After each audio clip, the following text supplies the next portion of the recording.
Hi Fibernatics! Today I'm going to be showing you how I dye multiple fibers in the same dye pot.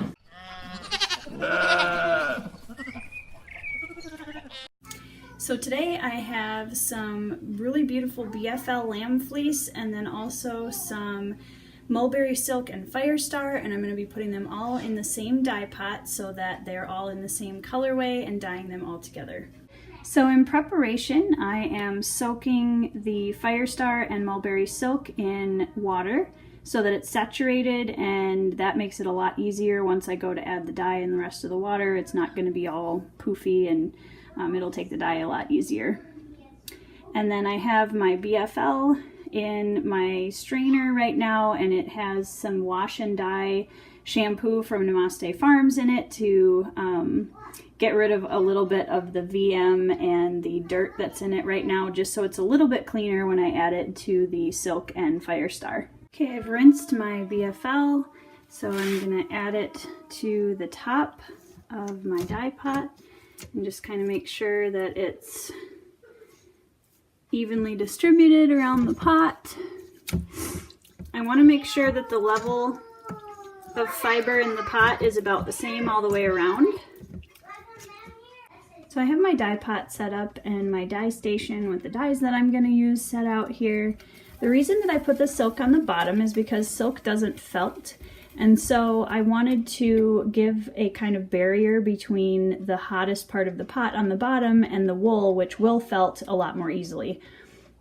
As we are getting the pot heated up here, I will say that I do recommend using a fine particle respirator. I almost always do while I'm dyeing, but for today's video purposes, obviously you guys wouldn't be able to hear me very well if I was wearing it. Okay, now that I've given a chance for my lilac and my fuchsia to kind of start striking into the fleece, now I'm going to add the two in-between colors. And now that my base layer is starting to strike, you can see that the water is actually pretty clear.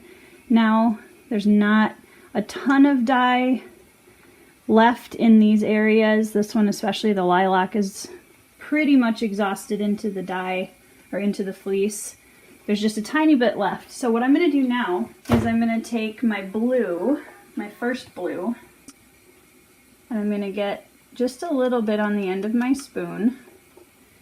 And I got to decide, I think I'm going to just go over this orange and pink area here, because I don't want any red left. I want this to be all purples.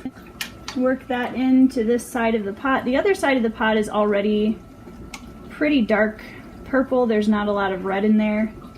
So I'm just gonna let that sit until it has exhausted, and then we will take it off the burner and you can see what it looks like out of the pot.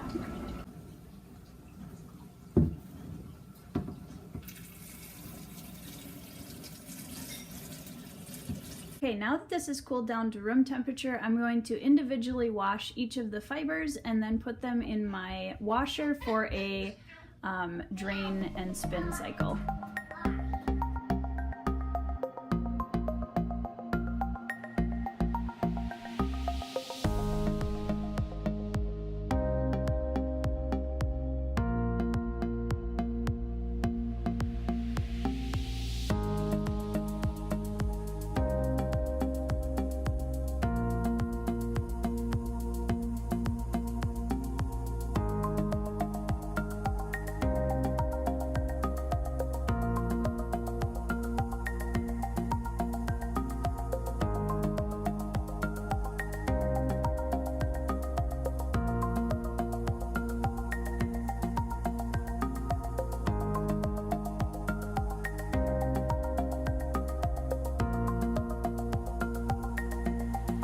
Thanks for watching. If you like this video, make sure that you sign up for our email list where you can see more videos, get some amazing discounts, or if you just want overall fiber spoilage, that's the place to be. Trust me, you won't regret it. So you can sign up over at feathertailfiberarts.com.